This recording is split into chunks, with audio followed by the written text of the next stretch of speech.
बावरे तैं ज्ञान विचार ना पाया, बिरथा जन्म गवाया। कबीर जी कहते ने, हे पागल इंसान, तू ज्ञान की विचार नहीं की, तू अपना जन्म बिरथा अजाई गवा दिता।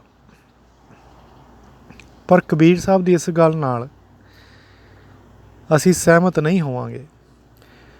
असी कहांगे, कबीर साहब किहड़ियां गल्लां करदे हो? जिन्ना ज्ञान असी विचारदे हां अज दी तारीख दे अंदर, अज दे समय दे अंदर, जिन्ना ज्ञान असी विचारदे हां सवेर तो शाम तक,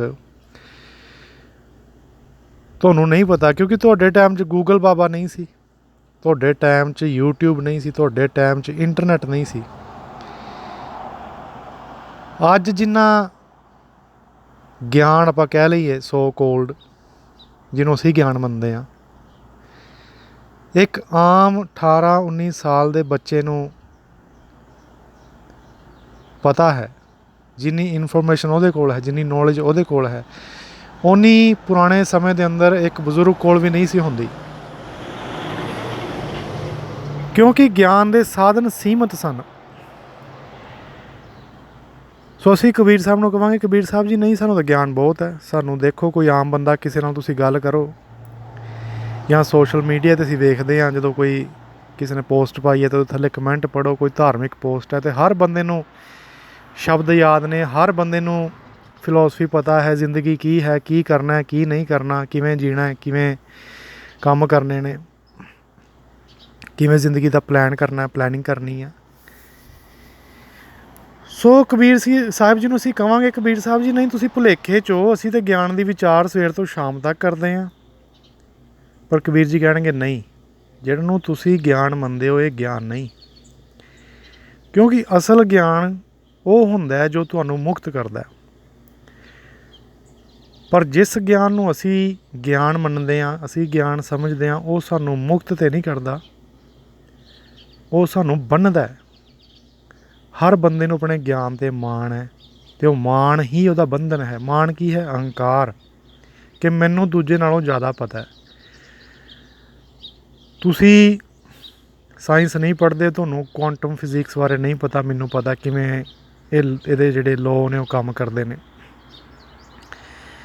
साइंस नूं अपने ते माण है कि सानूं ज़्यादा पता है, धर्म ग्रंथ जिहड़े ने सब झूठ है, इन्हां नूं कुछ नहीं पता है, पुराणियां गल्लां ने, ये सब अंध विश्वास है। फिर दूजी तरफ, दूजे पासे जिहड़े धार्मिक लोग ने, वो ये गल कहंदे ने कि जो धर्म ग्रंथां 'च लिखिआ ये असल ज्ञान है, ये साइंटिस्ट जिहड़े ने इन्हां नूं कक्ख नहीं पता। सो जो ज्ञान साडे कोल है, जिन्हों असीं ज्ञान मनदे हां, वो तां दुविधा पैदा करदा है, वो तां लड़ाई झगड़े पैदा करदा है। जिन्ने संसार अंदर लड़ाई झगड़े ने, भावें वो धार्मिक ने, भावें वो कोई होर है, वो इसे गल दे ने कि मैं कुछ होर मनदा ते तुसीं कुछ होर मनदे हो, मैं जो मनदा वो सही है, तुसीं जो मनदे हो गलत है। सारे झगड़े ओपीनियंस दे ने। ते कबीर जी कहंदे ने, ये तां तुसीं बंधनां च बन्ने गए, ये तो जीवन इदां ही चला गया, व्यर्थ ही चला गया, जे तुसीं यही चीज़ां नूं इन्हां जिहड़ी नॉलेज है, जिहड़ी इनफॉर्मेशन तुहानूं बाहरों मिलदी है, ਉਹਨੂੰ ਤੁਸੀਂ सच मन के, ज्ञान मन के ते ਉਹਦੇ ਪਿੱਛੇ ਲੱਗ ਕੇ ਜੀਵਨ ਬਤੀਤ ਕਰ ਲਿਆ, ਫਿਰ ਤੇ ਤੁਸੀਂ ਮੁਕਤੀ ਤੇ ਕੀ ਪਾਉਣੀ ਸੀ? ਬੰਧਨਾਂ ਵਿੱਚ ਬੰਨੇ ਬੰਨੇ ਤੁਸੀਂ ਦੁੱਖਾਂ ਵਿੱਚ ਘਿਰੇ ਘਿਰੇ ਜੀਵਨ ਲੰਘਾ ਦਿੱਤਾ। ਕਹਿੰਦੇ ਬਾਵਰੇ ਤਾਂ ਗਿਆਨ ਵਿਚਾਰ ਨਾ ਪਾਇਆ। ਜਿਹੜਾ ਅਸਲ ਗਿਆਨ ਹੈ, ਅਸਲ ਗਿਆਨ ਕੀ ਹੈ? ਗੁਰੂ ਜੀ ਕਹਿੰਦੇ ਨੇ, ਗਿਆਨੀ ਕੌਣ ਹੈ? ਜਿਹੜਾ ਗਿਆਨ ਦੀ ਵਿਚਾਰ ਕਰਦਾ ਉਹਨੂੰ ਕਹਿੰਦੇ ਗਿਆਨੀ। ਪਰ ਗਿਆਨੀ ਅਸਲ ਕੌਣ ਹੈ? प्रणवत नानक ज्ञानी कैसा होए। कहते हे नानक, ज्ञानी कैसा होए? आप पछाणै बुझै सोए। जो अपने आप की पछाण करे, जो अपने आप की खोज करे कि मैं जो हाँ, मैं जो अपने आप नूं मन्निया होया है, कि ये सच है जो मैं सवेर तो लैके शाम तक जिन्हों मैं करदा हाँ, ये की है?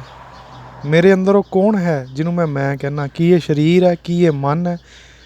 हौली हौली इदां विचारदा होया, ये है असल ज्ञान की विचार। ਪ੍ਰਣਤ ਨਾਨਕ ਗਿਆਨੀ ਕੈਸਾ ਹੋਏ, ਆਪ ਪਛਾਣੈ ਬੁੱਝੈ ਸੋਏ। ਜੋ ਆਪਣੇ ਆਪ ਦੀ ਪਛਾਣ ਕਰਦੇ ਹੋਏ ਉਸ ਜਗ੍ਹਾ 'ਤੇ ਪਹੁੰਚ ਜਾਏ ਜਿੱਥੇ ਉਹਨੂੰ ਆਪਣਾ ਆਪਾ ਤਾਂ ਨਾ ਮਿਲੇ, ਪਰ ਉਹ ਮਿਲ ਜਾਏ ਜਿਹਨੂੰ ਗੁਰਬਾਣੀ ਇੱਕ ਕਹਿੰਦੀ ਹੈ, ਜਿਹਨੂੰ ਗੁਰਬਾਣੀ ਨਾਮ ਕਹਿੰਦੀ ਹੈ, ਜੋ ਹਰ ਥਾਂ 'ਤੇ ਹੈ, ਜਿਸ ਦਾ ਪਸਾਰਾ ਇਹ ਸਾਰਾ ਬ੍ਰਹਮੰਡ ਸਾਰਾ ਸੰਸਾਰ ਹੈ। ਬੁੱਝੈ ਸੋਏ, ਜਦੋਂ ਉਸ ਨੂੰ ਤੁਸੀਂ ਬੁੱਝ ਲੈਂਦੇ ਹੋ, ਆਪਣੇ ਆਪ ਦੀ ਪਛਾਣ ਕਰਦੇ ਕਰਦੇ ਹੌਲੀ ਹੌਲੀ ਤੁਹਾਨੂੰ ਪਤਾ ਲੱਗ ਜਾਂਦਾ ਕਿ ਮੈਂ ਤੇ ਨਹੀਂ ਹਾਂ, ਬਸ ਉਹ ਇੱਕ ਹੀ ਹੈ। ਪਰ ਕਬੀਰ ਜੀ ਕਹਿੰਦੇ ਬਹੁਤੇ ਲੋਕ ਜਿਹੜੇ ਨੇ ਨਾ, ਉਹ ਬਸ ਆਪਣੇ ਸਰੀਰ ਤੱਕ ਸੀਮਿਤ ਰਹਿ ਕੇ ਹੀ ਜ਼ਿੰਦਗੀ ਕੱਢ ਦਿੰਦੇ ਨੇ। ਉਹਨਾਂ ਨੂੰ ਲੱਗਦਾ ਕਿ ਮੈਂ ਸਿਰਫ ਸਰੀਰ ਹੀ ਹਾਂ ਅਤੇ ਇਹੀ ਜੀਵਨ ਹੈ। ਕਬੀਰ ਜੀ ਕਹਿੰਦੇ ਨੇ ਥਾਕੇ ਨੈਣ ਸ਼ਰਵਣ ਸੁਣ ਥਾਕੇ, ਥਾਕੀ ਸੁੰਦਰ ਕਾਇਆ। ਹੁਣ ਜਿਨ੍ਹਾਂ ਨੇ ਆਪਣੇ ਆਪ ਨੂੰ ਸਿਰਫ ਕਾਇਆ ਹੀ ਸਮਝਿਆ, ਜਿਨ੍ਹਾਂ ਨੇ ਆਪਣੇ ਆਪ ਨੂੰ ਸਿਰਫ ਸਰੀਰ ਹੀ ਮੰਨਿਆ ਹੋਇਆ, ਦੇਹ ਹੀ ਮੰਨਿਆ ਹੋਇਆ, ਉਹਨਾਂ ਦਾ ਕੰਮ ਕੀ ਹੈ? ਉਹ ਗਿਆਨ ਇਕੱਠਾ ਉਹ ਵੀ ਕਰਦੇ ਨੇ। ਉਹ ਕਿਹੜਾ ਗਿਆਨ ਇਕੱਠਾ ਕਰਦੇ ਨੇ? ਥਾਕੇ ਨੈਣ, ਅੱਖਾਂ ਨਾਲ ਗਿਆਨ ਇਕੱਠਾ ਕਰਦੇ ਰਹਿੰਦੇ ਨੇ ਸਾਰਾ ਦਿਨ। ਜੋ ਦੇਖਿਆ ਬਸ ਉਹਦੀ ਵਿਚਾਰ ਸ਼ਾਮ ਤੱਕ। ਜੋ ਜੇ ਤੁਹਾਡੀ 50 ਸਾਲ ਦੀ ਉਮਰ ਹੈ, ਜਦੋਂ 50 ਸਾਲਾਂ 'ਚ ਜੋ ਤੁਹਾਡੀਆਂ ਅੱਖਾਂ ਨੇ ਵੇਖਿਆ ਹੈ, ਜੋ ਤੁਹਾਡੇ ਨੈਣਾਂ ਨੇ ਵੇਖਿਆ ਹੈ, ਉਹੀ ਤੁਸੀਂ ਲੋਕਾਂ ਨਾਲ ਡਿਸਕਸ ਕਰਦੇ ਰਹਿੰਦੇ ਹੋ। ਮੈਂ ਇੰਨਾ ਫਲਾਣੀ ਜਗ੍ਹਾ ਰਹਿੰਦਾ ਸੀ, ਮੇਰੇ ਨਾਲ ਇੱਦਾਂ ਹੋਇਆ, ਮੈਂ ਉੱਥੇ ਇਹ ਵੇਖਿਆ, ਮੇਰੇ ਨਾਲ ਇਹ ਘਟਨਾ ਵਾਪਰੀ। ਤੁਸੀਂ ਇਹੀ ਗਿਆਨ ਦੀਆਂ ਚਰਚਾਵਾਂ ਦੂਜਿਆਂ ਨਾਲ ਕਰਦੇ ਰਹਿੰਦੇ ਹੋ।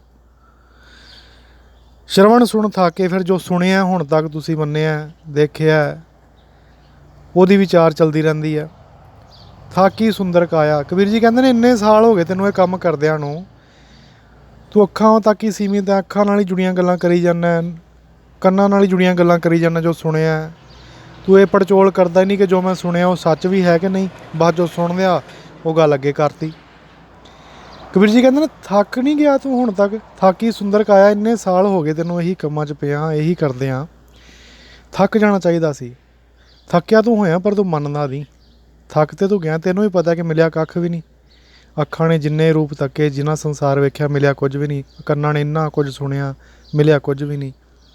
ਇਸ ਕਾਇਆ ਨੇ ਕਿੰਨੀ ਭੱਜ ਦੌੜ ਕੀਤੀ ਸਵੇਰ ਤੋਂ ਸ਼ਾਮ ਤੱਕ, ਇਹ ਕਰ ਲਈਏ, ਉਹ ਕਰ ਲਈਏ, ਇਹ ਇਕੱਠਾ ਕਰ ਲਈਏ, ਨਿਆਣੇ ਜੰਮ ਦੀਏ, ਵਿਆਹ ਕਰ ਲਈਏ, ਪੈਸੇ ਇਕੱਠੇ ਕਰ ਲਈਏ, ਪ੍ਰੋਪਰਟੀ ਬਣ ਜੇ,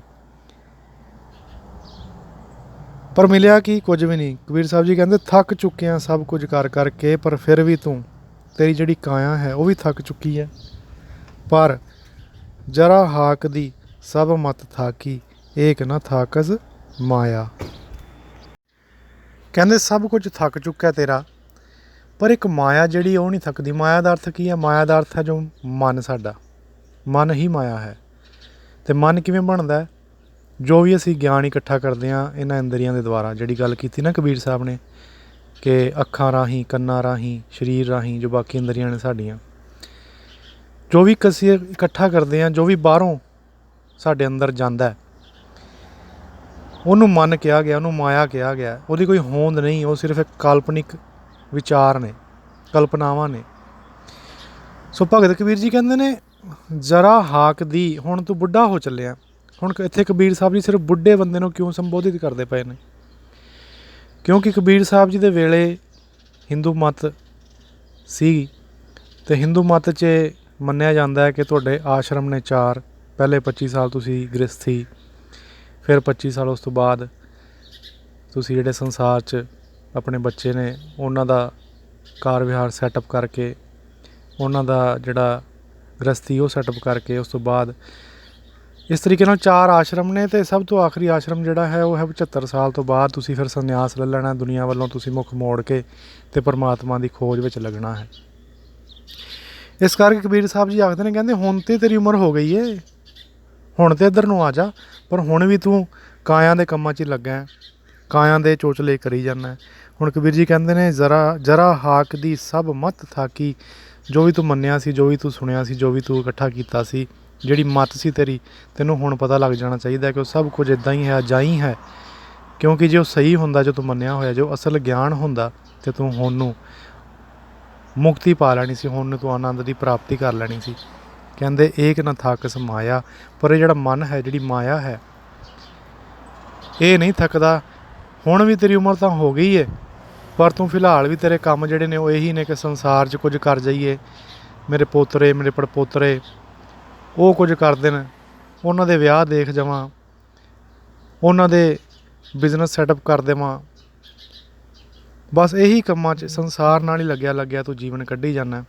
ਕਬੀਰ ਜੀ ਕਹਿੰਦੇ ਨੇ ਬਾਵਰੇ ਤੈਂ ਗਿਆਨ ਵਿਚਾਰ ਨਾ ਪਾਇਆ, ਜਿਹੜੀ ਅਸਲ ਗੱਲ ਵਿਚਾਰਨ ਵਾਲੀ ਸੀ ਉਹ ਤੂੰ ਨਹੀਂ ਵਿਚਾਰ ਪਾਇਆ। ਇਹ ਸਾਰੇ ਝੂਠੇ ਗਿਆਨ ਦੇ ਪਿੱਛੇ ਲੱਗਾ ਬਾਹਰੀ ਗਿਆਨ ਜਿਹਨੂੰ ਤੂੰ ਮੰਨਿਆ ਹੋਇਆ, ਜੋ ਤੂੰ ਇਕੱਠਾ ਕੀਤਾ ਹੋਇਆ, ਉਹ ਸੱਚ ਮੰਨ ਕੇ ਤੂੰ ਜੀਵਨ ਕੱਢ ਦਿੱਤਾ, ਪਰ ਅਸਲ ਗਿਆਨ ਜਿਹੜਾ ਸੀ ਉਹ ਨਹੀਂ ਵਿਚਾਰਿਆ। ਅਸਲ ਗਿਆਨ ਕਿਹੜਾ ਹੈ? ਸਤਿਗੁਰੂ ਜਿਨੀ ਨਾ ਸੇਵਿਓ, ਸ਼ਬਦ ਨਾ ਕੀਤੋ ਵਿਚਾਰ, ਅੰਤਰ ਗਿਆਨ ਨਾ ਆਇਓ, ਮ੍ਰਿਤਕ ਹੈ ਸੰਸਾਰ। ਗੁਰੂ ਜੀ ਕਹਿੰਦੇ ਨੇ ਜੇ ਤੁਸੀਂ ਆਪਣੇ ਕਾਰ ਵਿਹਾਰ 'ਚ ਲੱਗ ਕੇ ਜੀਵਨ ਕੱਢ ਦਿੱਤਾ, ਰਿਸ਼ਤੇ ਨਾਤਿਆਂ 'ਚ ਲੱਗੇ ਜੀਵਨ ਕੱਢ ਦਿੱਤਾ, ਸਤਿਗੁਰੂ ਦੀ ਗੱਲ ਹੀ ਨਹੀਂ ਮੰਨੀ, ਸਤਿਗੁਰੂ ਨੂੰ ਸੇਵਿਆ ਹੀ ਨਹੀਂ, ਸ਼ਬਦ ਦੀ ਵਿਚਾਰ ਹੀ ਨਹੀਂ ਕੀਤੀ, ਅੰਤਰ ਗਿਆਨ ਨਾ ਆਇਓ। ਜਿਹੜਾ ਅਸਲ ਗਿਆਨ ਹੈ ਉਹ ਅੰਦਰੋਂ ਆਏਗਾ, ਅੰਤਰ ਗਿਆਨ ਨਾ ਆਇਓ। ਇਹ ਸਾਰਾ ਗਿਆਨ ਜਿਹਨੂੰ ਅਸੀਂ ਗਿਆਨ ਮੰਨਦੇ ਹਾਂ ਉਹ ਸਾਰਾ ਬਾਹਰੋਂ ਆਉਂਦਾ, ਕਿਤਾਬਾਂ 'ਚੋਂ ਕਿਸੇ ਨੇ ਦੱਸ ਦਿੱਤਾ, ਕਿਧਰੋਂ ਸੁਣ ਲਿਆ, ਕੁਝ ਵੇਖ ਲਿਆ। ਇਹ ਸਾਰਾ ਗਿਆਨ ਜਿਹੜਾ ਹੈ ਬਾਹਰੀ ਹੈ, ਪਰ ਅਸਲ ਗਿਆਨ ਅੰਤਰ ਗਿਆਨ ਨਾ ਆਇਓ, ਅੰਦਰੋਂ ਆਏਗਾ ਜਿਹੜਾ ਅਸਲੀ ਗਿਆਨ ਹੋਏਗਾ। ਮ੍ਰਿਤਕ ਹੈ ਸੰਸਾਰ, ਜੇ ਅੰਦਰੋਂ ਗਿਆਨ ਦੀ ਪ੍ਰਾਪਤੀ ਨਹੀਂ ਹੋਈ ਤੇ ਗੁਰੂ ਜੀ ਕਹਿੰਦੇ ਨੇ ਤੁਸੀਂ ਮ੍ਰਿਤਕ ਹੋ। ਇਹ ਸਾਰਾ ਸੰਸਾਰ ਮ੍ਰਿਤਕ ਹੈ, ਮੁਰਦਾ ਹੈ, ਮਰਿਆ ਹੋਇਆ, ਕਿਉਂਕਿ ਇਹਨਾਂ ਨੇ ਝੂਠੇ ਗਿਆਨ ਨੂੰ, ਇਹਨਾਂ ਨੇ ਸੰਸਾਰਿਕ ਗਿਆਨ ਨੂੰ ਸੱਚ ਮੰਨਿਆ, ਪਰ ਅਸਲ ਗਿਆਨ ਜਿਹੜਾ ਅੰਦਰੋਂ ਪ੍ਰਗਟ ਹੁੰਦਾ ਹੈ ਉਹਦਾ ਇਹਨਾਂ ਨੂੰ ਕੋਈ ਖਿਆਲ ਨਹੀਂ, ਉਹਦੇ ਵੱਲ ਕੋਈ ਧਿਆਨ ਨਹੀਂ। ਸੋ ਗੁਰੂ ਜੀ ਕਹਿੰਦੇ ਨੇ ਇਹ ਸਾਰੇ ਜਿਹੜੇ ਲੋਕ ਨੇ ਇਹ ਅੰਨੇ ਨੇ, ਇਹ ਮੁਰਦਾ ਨੇ, ਕਿਉਂਕਿ ਇਹਨਾਂ ਨੇ ਦੁਨਿਆਵੀ ਗਿਆਨ ਨੂੰ ਸੱਚ ਮੰਨਿਆ, ਪਰ ਕਦੇ ਗੁਰੂ ਦੀ ਗੱਲ ਨਹੀਂ ਮੰਨੀ। ਭਾਈ ਰੇ ਗੁਰ ਬਿਨ ਗਿਆਨ ਨਾ ਹੋਏ, ਅਸਲ ਗਿਆਨ ਜਿਹੜਾ ਗੁਰੂ ਤੋਂ ਬਿਨਾਂ ਨਹੀਂ ਹੋ ਸਕਦਾ, ਕਿਉਂਕਿ ਅਸਲ ਗਿਆਨ ਅੰਦਰੋਂ ਪ੍ਰਗਟ ਹੋਏਗਾ। ਤੇ ਅੰਦਰ ਕਿਵੇਂ ਜਾਣਾ, ਉਹਦੀ ਵਿਧੀ ਕੀ ਹੈ, ਇਹ ਤੁਹਾਨੂੰ ਉਹੀ ਦੱਸ ਸਕਦਾ ਹੈ ਜੋ ਖੁਦ ਜਾਗ ਚੁੱਕਾ, ਜੋ ਖੁਦ ਮਨ ਤੋਂ ਪਾਰ ਜਾ ਚੁੱਕਾ। ਸੋ ਗੱਲਾਂ ਦੇ ਨਾਲ ਜੋ ਅਸੀਂ ਗੱਲਾਂ ਕਰਦੇ ਹਾਂ ਸਵੇਰ ਤੋਂ ਸ਼ਾਮ, ਜਾਂ ਧਾਰਮਿਕ ਗੱਲਾਂ ਵੀ, ਧਾਰਮਿਕ ਗਿਆਨ ਨੂੰ ਅਸੀਂ ਬੜਾ ਵੱਡਾ ਗਿਆਨ ਮੰਨਦੇ ਹਾਂ, ਪਰ ਉਹ ਵੀ ਉਧਾਰ ਹੀ ਹੈ, ਕਿਉਂਕਿ ਸਾਡਾ ਆਪਣਾ ਕੋਈ ਉਹਦੇ 'ਚ ਐਕਸਪੀਰੀਅੰਸ ਨਹੀਂ। ਆਪਾਂ ਗੱਲਾਂ ਗੁਰੂ ਸਾਹਿਬ ਦੀਆਂ ਮੰਨ ਕੇ, ਸੁਣ ਕੇ ਤੇ ਯਾਦ ਕਰ ਲੈਂਦੇ ਹਾਂ ਸ਼ਬਦਾਂ ਨੂੰ, ਬਸ ਲੋਕਾਂ ਨੂੰ ਕਿਧਰੇ ਕਥਾ ਕਰ ਲਈ, ਕਿਧਰੇ ਵਿਚਾਰ ਕਰ ਲਈ, ਸਾਨੂੰ ਲੱਗਦਾ ਬਸ ਇਹੀ ਧਰਮ ਦੀ ਗੱਲ ਹੈ। ਪਰ ਗੁਰੂ ਜੀ ਕਹਿੰਦੇ ਨੇ ਗਿਆਨ ਨਾ ਗੱਲੀ ਢੂੰਡੀ ਹੈ, ਕਥਨਾ ਕਰੜਾ ਸਾਰ। ਇੰਨਾ ਸੌਖਾ ਕੰਮ ਨਹੀਂ ਕਿ ਗਿਆਨ ਪੜ੍ਹ ਲਿਆ, ਯਾਦ ਕਰ ਲਿਆ ਅਤੇ ਉਹਦੀਆਂ ਗੱਲਾਂ ਕਰ ਲਈਆਂ। ਗੱਲਾਂ ਕਰਨ ਦੇ ਨਾਲ ਤੁਹਾਨੂੰ ਕੁਝ ਮਿਲ ਜਾਏਗਾ। ਗੱਲੀ ਹੋਂ ਸੁਹਾਗਣ ਭੈਣੇ, ਕੰਤ ਨਾ ਕਬਹੂ ਮੈਂ ਮਿਲਿਆ। ਗੁਰੂ ਜੀ ਕਹਿੰਦੇ ਨੇ ਜੇ ਉਸ ਪ੍ਰਭੂ ਪਰਮਾਤਮਾ ਦੇ ਨਾਲ ਕਦੀ ਇੱਕ ਮਿਕਤਾ ਹੀ ਨਹੀਂ ਹੋਈ, ਉਹਦਾ ਕਦੇ ਦੀਦਾਰ ਹੀ ਨਹੀਂ ਹੋਇਆ, ਸਿਰਫ ਗੱਲਾਂ ਹੀ ਤੁਹਾਡੇ ਪੱਲੇ ਨੇ, ਅਤੇ ਇਹਨਾਂ ਗੱਲਾਂ ਦਾ ਕੋਈ ਫਾਇਦਾ ਨਹੀਂ, ਕਿਉਂਕਿ ਗੱਲਾਂ ਤੁਹਾਡੇ ਮਨ ਤੱਕ ਸੀਮਿਤ ਰਹਿਣਗੀਆਂ ਅਤੇ ਮਨ ਤੁਹਾਡਾ ਜਿਹੜਾ ਭਟਕਦਾ ਹੀ ਰਹੇਗਾ, ਡੋਲਦਾ ਹੀ ਰਹੇਗਾ, ਸ਼ਾਂਤੀ ਨਹੀਂ ਮਿਲੇਗੀ। ਜੇ ਸ਼ਾਂਤੀ ਚਾਹੀਦੀ ਹੈ, ਜੇ ਮੁਕਤੀ ਚਾਹੀਦੀ ਹੈ, ਤੇ ਅਸਲ ਗਿਆਨ ਨੂੰ ਖੋਜਣਾ ਪਏਗਾ। ਉਹ ਅਸਲ ਗਿਆਨ ਸਾਡੇ ਅੰਦਰ ਹੈ। ਉਹ ਅਸਲ ਗਿਆਨ ਜਦੋਂ ਅਸੀਂ ਬਾਹਰੀ ਸਾਰੇ ਗਿਆਨ ਤੋਂ ਮੁਕਤ ਹੋ ਜਾਂਦੇ ਹਾਂ, ਜੋ ਉਧਾਰ ਹੈ, ਜੋ ਬੋਰੋਡ ਨੌਲੇਜ ਹੈ। ਬਾਹਰ ਵਾਲਾ ਗਿਆਨ ਤੇ ਗਿਆਨ ਵੀ ਨਹੀਂ, ਸਿਰਫ ਇੱਕ ਇਨਫੋਰਮੇਸ਼ਨ ਹੈ।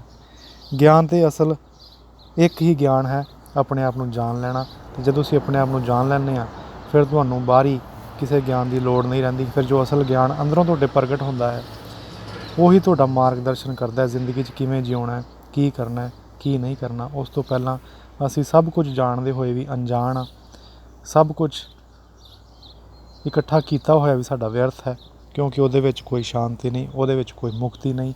ਜੇ ਅਸੀਂ ਬੰਧਨਾਂ 'ਚ ਬੰਨੇ ਹੋਏ ਹਾਂ, ਜੇ ਅਸੀਂ ਦੁੱਖਾਂ 'ਚ ਘਿਰੇ ਹੋਏ ਹਾਂ, ਤੇ ਸਮਝ ਲੈਣਾ ਕਿ ਅਸੀਂ ਵੀ ਝੂਠਾ ਗਿਆਨ ਹੀ ਇਕੱਠਾ ਕੀਤਾ ਹੈ। ਸੋ ਅਸਲ ਗਿਆਨ ਦੀ ਪ੍ਰਾਪਤੀ ਕਰੀਏ, ਉੱਧਰ ਆਪਣਾ ਧਿਆਨ ਕਰੀਏ, ਉੱਧਰ ਵੱਲ ਨੂੰ ਆਪਣੀ ਅੱਖ ਖੋਲ੍ਹੀਏ। ਉਹ ਅੱਖ ਜਿਹੜੀ ਹੈ ਅੰਦਰ ਵੱਲ ਨੂੰ ਖੁੱਲ੍ਹਦੀ ਹੈ, ਬਾਹਰ ਵੱਲ ਨੂੰ ਨਹੀਂ। ਸੋ ਕਬੀਰ ਜੀ ਕਹਿੰਦੇ ਨੇ ਬਾਵਰੇ ਤੈਂ ਗਿਆਨ ਵਿਚਾਰ ਨਾ ਪਾਇਆ।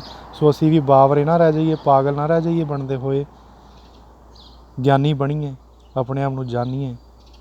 ਪ੍ਰਣਵਤ ਨਾਨਕ ਗਿਆਨੀ ਕੈਸਾ ਹੋਏ, ਆਪ ਪਛਾਣੈ ਬੂਝੈ ਸੋਏ। ਆਪਣੇ ਆਪ ਦੀ ਪਛਾਣ ਕਰੀਏ, ਉਸ ਇੱਕ ਨੂੰ ਬੁੱਝੀਏ ਜੋ ਹਰ ਇੱਕ ਘਟ ਦੇ ਅੰਦਰ ਵਰਤ ਰਿਹਾ। ਅਸਲ 'ਚ ਉਹ ਇੱਕ ਹੀ ਹੈ, ਅਸੀਂ ਨਹੀਂ ਹਾਂ। ਉਹ ਇੱਕ ਹੀ ਹੈ, ਸਾਡਾ ਹੋਣਾ ਸਿਰਫ ਇੱਕ ਭੁਲੇਖਾ ਹੈ, ਇੱਕ ਭਰਮ ਹੈ, ਇੱਕ ਇਲਿਊਜ਼ਨ ਹੈ।